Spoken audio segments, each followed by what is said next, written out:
Okay, guys. Well, that was spring break. I didn't make videos during spring break, and gave, I think, a lot of people a chance to kind of catch up on what we're doing. So now we're back. This is English 201. Um, I'll tell you the truth. I'm a little confused by this whole. I'm trying to count the classes we have left, but like I've taught 201 a lot, and I have a good sense of how to estimate how long we have until the end of the semester. But my whole internal clock is screwed up by all the breaks and stuff. And it's anyway. The point is that I could keep going with Othello and talk about more stuff with Othello, but my instinct is to stop doing that and to move on to our final thing, which is the Tempest. And so what I would like to do next is kind of start focusing on that. You guys, though, now have we've gone over large chunks of Othello. You have a sense of everything Iago is doing. You have a sense of Othello himself. I might come back to Othello. I'm not gonna.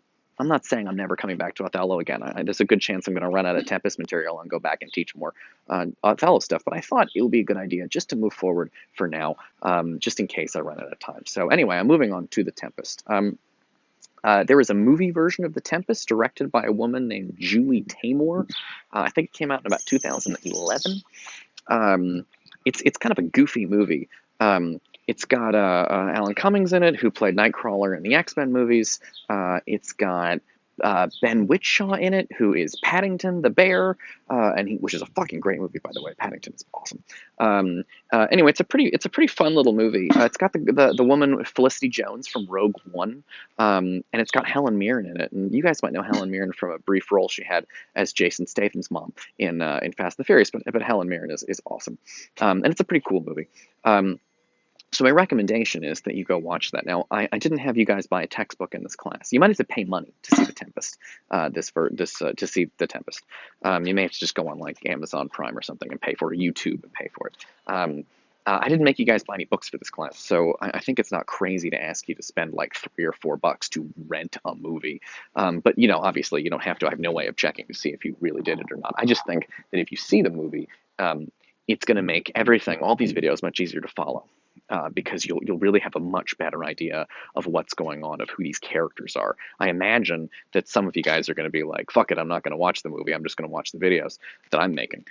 Which you can do that. But the problem is like when I say Caliban or when I say Prospero, you're not going to have like a solid mental image of who the hell that is. It's going to make it very hard. And when I say hard, I mean boring. When you don't follow what's going on, you're bored. There's no way to hook into it. That's why I show you guys the movies. Anyway, The Tempest is something I'd recommend. I recommend watching. And it's a 2011 movie directed by Julie Taymor. You may find other versions of The Tempest, but they're all going to be pretty garbagey.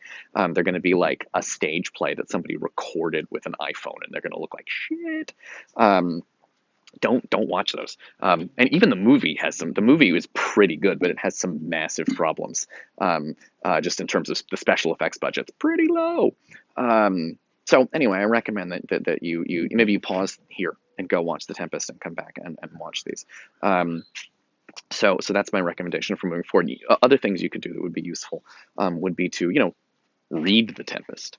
I got to email you guys. I'll email you a copy of The Tempest also. I'm going to email you a copy of The Tempest, but that copy, as you know, is very useful for class, but a little difficult to read because it doesn't have any footnotes.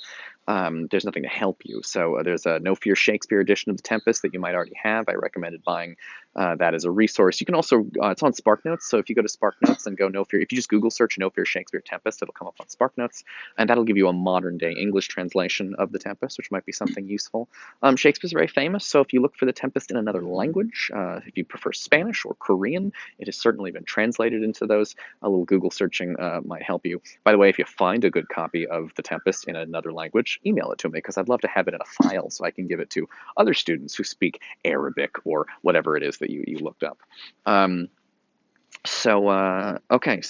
and of course the other thing you could do is just to go on Wikipedia and read the plot summary of The Tempest.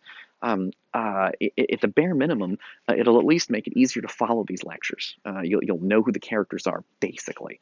I really think the movie is so my number one thing is I recommend spending a couple of bucks, and it would be wrong for me to tell you to go on some website and illegally download Julie Taymor's The Tempest, because that would be a violation of copyright, and you should not Google search how to illegally stream or download The Tempest on Google, because that would be wrong.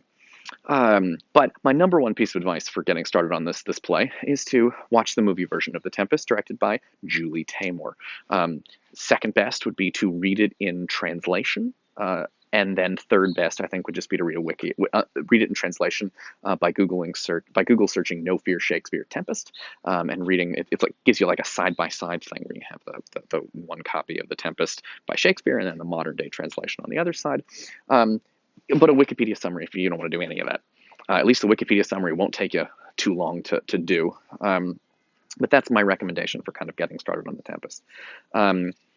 Also, just a regular reminder I'm going to try to do on the top of all the classes is just to remind you about your assignments.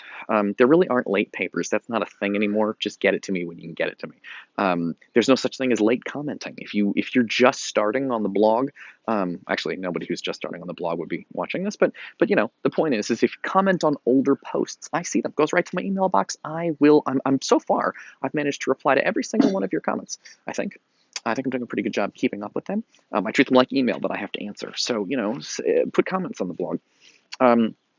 If you need a grade at the end of the semester, I'm going to need 4 papers from you total. You already did a draft of the Kafka one, although you're welcome to send me a second draft on that. I'm going to need the Othello paper. You can find that on the blog. If you're having trouble finding that, let me know and I will help you. There's going to be a Tempest paper. That's why I'm studying the Tempest today. And there is a 4th and final paper that's a research paper where you will be writing about Kafka again, or Othello again, or the Tempest again, depending on what you're interested in. And I'll talk more about that later. And I'll need all 4 of those papers by May 14th. In order to kind of have time to grade them. So, yeah. Paper anyway. So that's what's going on. And if you have trouble with that, let me know. And it's not a big deal. Obviously this is a crazy semester, and we'll figure it out. But those are basically the assignments that I need to get some kind of copy of. And also, I really recommend you declare the class pass-fail. I think that's the easiest thing for you. I think because it just that way, if you just get me the assignments, you'll almost certainly pass unless you plagiarize or you're really off base. But usually my students, you pass 101, you know what a paper should look like, so you can get me something that'll pass, and then you declare the class pass-fail, and then you get the credit for the class.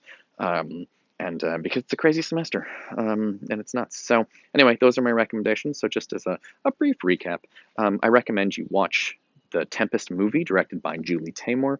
If you can't do that, get No Fear Shakespeare translates Shakespeare's Tempest into modern day English. Just Google search No Fear Shakespeare Tempest and read the modern day English translation so you can understand what's going on. You could also read a summary of the Tempest, which would be useful. And there's all kinds of things. You can Google the Tempest and find all kinds of videos on YouTube that are useful for understanding things. I think that's it. And then there are 4 papers total by the end of the semester. You've got 1 done. That's the paper number 2. The assignment is on the blog. Some of you guys have already sent me that, which I much appreciate. Paper number 3 is going to be on the Tempest, which we are starting today. And paper number 4 is a research paper, which honestly you could start now. You can I'm going to have a video later about how to do research, but there's another. You absolutely can do a research paper, and we'll talk about how to do that. So. Okay, I think that's it for kind of getting caught up. Anyway, welcome back from spring break into crazy post-apocalyptic America. Fun fact, the word apocalypse comes from an ancient Greek word meaning to uncover or to reveal. It's interesting to me to think about the kinds of things that this particular apocalypse of COVID has revealed or uncovered. For example, before COVID, we had all of these workers that people were giving minimum wage to, and nobody wanted to raise the minimum wage and pay them more. Now, those same workers are apparently so essential that they must go to work in the middle of a plague. So maybe we should be paying people more if it turns out their jobs are essential, like food preparation, food delivery, hospital staff. We should be paying these people a lot more. Anyway, all right, I hope you guys are safe out there and whatever, and let's get started on the Tempest. Go watch it and come back. It's oh, it's happy. It's happy. It's happy. I know I've given you two depressing things. This one, I promise, nobody dies. There's marriages at the end. Everybody's in a good mood. Although, of course, it's me, so I'm going to fuck it up a little bit. But, it's basically a very happy play. See you soon.